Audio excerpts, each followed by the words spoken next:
Sudan, where the Sudanese protesters are demanding an end to military rule, and they took to the streets of the capital, Khartoum, and its suburbs for a fourth straight yesterday.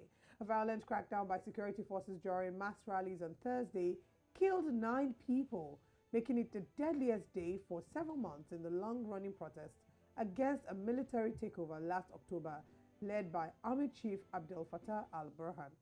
Recent protests have seen crowds burn tires and barricade roads with bricks, with security forces using live bullets, firing barrages of tear gas canisters, and using powerful water cannons. The demonstrators are demanding a restoration of the transition to civilian rule that was launched after the 2019 ouster of a longtime autocrat, Omar al-Bashir, which the coup derailed.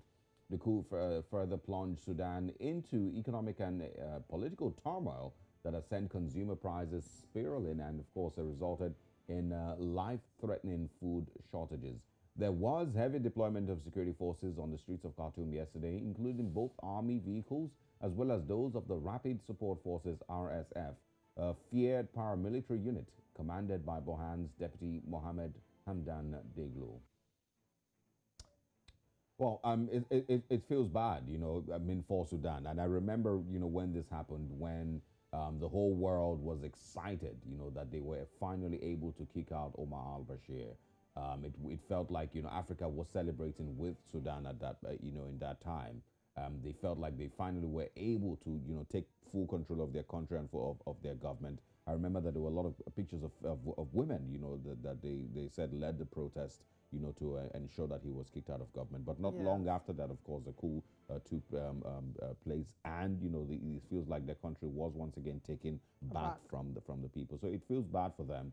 For many years, for decades, they've felt like they have been controlled by one person or a group of people or certain forces, that have completely held the country captive.